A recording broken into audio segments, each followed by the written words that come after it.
Koyanant, good evening, fellow South Africans and citizens of the world. And to describe life in South Africa right now, I'm going to read you an email that I received from one of my many, many subscribers.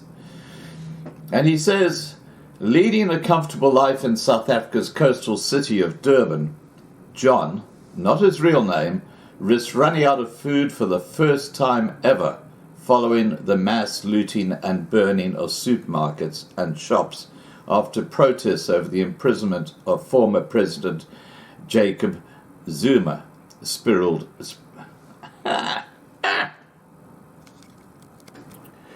Leading a comfortable life in South Africa's coastal city of Durban, John, not his real name, risks running out of food for the first time ever following the mass looting and burning of supermarkets and shops after protests over the imprisonment of former President Jacob Zuma spiraled out of control.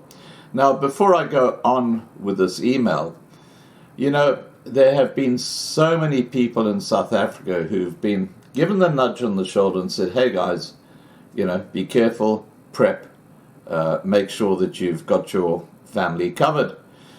And blindly, with the blinkers on, they've said, no, everything's cool in South Africa. And there are groups like I'm Staying, where you see some of the posts here where they say, no, things are better today than they were back pre-1994. I don't know which continent these people live on.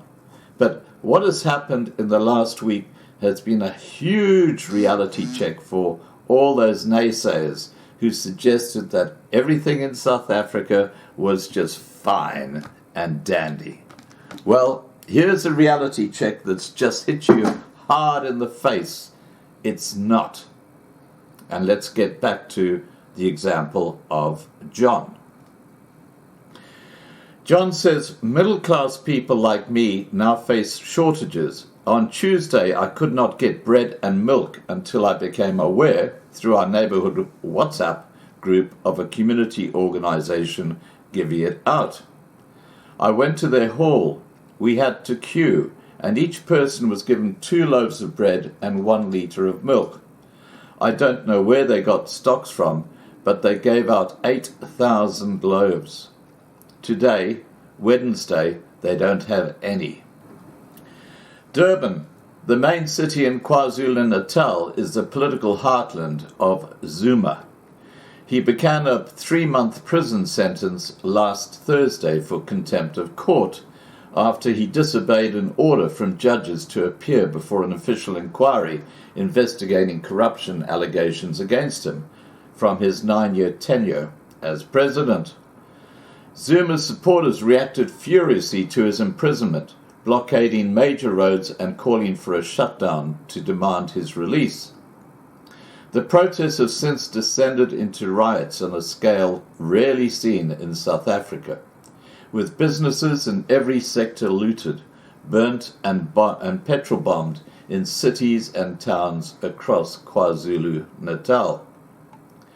Similar unrest has swept through the economic hub of Gauteng, but Kwazulu Natal remains the main flashpoint, with the riots reaching or coming close to some affluent neighborhoods, terrifying shop owners and residents like John. He said that only 2 or 3 shops in his suburb remained open, and this was for only a few hours per day. He said, we are stocking up on dry food and things like potatoes and onions. The shop owners said farms are inaccessible and there will be no vegetables once his stock runs out. His other worry is medication for his chronically ill wife.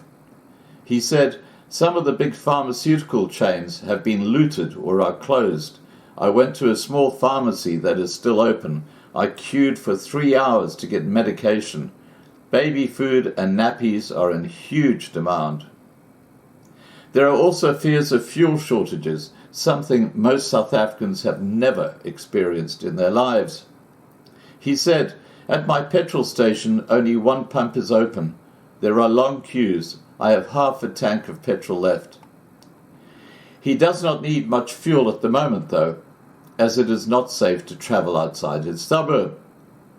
Furthermore, Some adjacent suburbs have been blocked off by residents who have formed neighbourhood watch groups, or what local media call defence squads, to prevent invasions. They don't allow any non-residents in, not even during the day. So even if I want to, I can't take a drive there to go to look for groceries, John said. In his suburb, the neighbourhood patrol operates only at night. He has joined it along with 25 other men. He said, "Some have guns, but most of us just carry sticks, pipes and torches. I never thought I'll ever do this, but we have no choice. There are no police, no soldiers. We block all intersections with our cars. Some of us will stand there, others will do foot patrols. If we get suspicious of someone, we will tell them to leave, and we've had a few instances of unregistered cars. We suspect they have come to survey our area to plan an attack." Now, what I'm going to do now is show you an official government gazette image. For people who are suffering attacks on their homes by looters and rioters, read this document carefully. Know your rights when it comes to defending yourself against these thugs.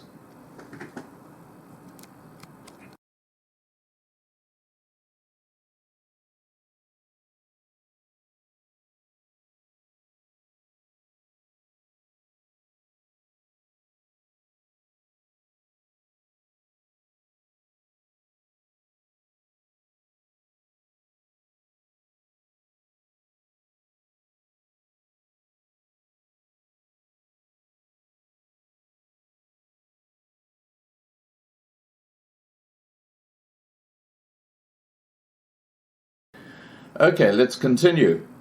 In some other Durban neighbourhoods, there have been violent confrontations with large numbers of looters managing to raid shops and some homes before armed residents opened fire, forcing them to retreat. Some were shot. Local leaders from both communities stepped in to negotiate a no looting, no shooting agreement, hoping that this will prevent a further escalation of conflict and help restore stability in a country shaken by the unrest. On Monday, President Cyril Ramaphosa ordered that the deployment of soldiers to help police contain the riots, but for many it is too late. Business owners, some with no insurance, have been left with no income after their shops were ransacked or went up in flames. Communities in other parts of South Africa have now come together, trying to raise funds to help them rebuild their lives.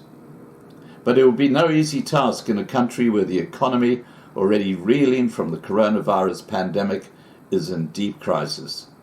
It has led to fears of further job losses in a nation where more than 32% of the workforce is unemployed.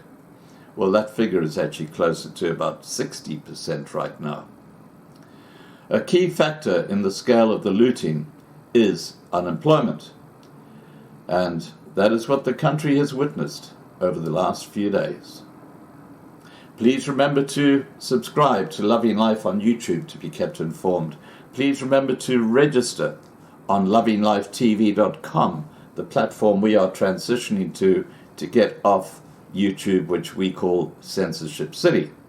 Please like this video, please share this video, and above all, please stay safe. Bye for now.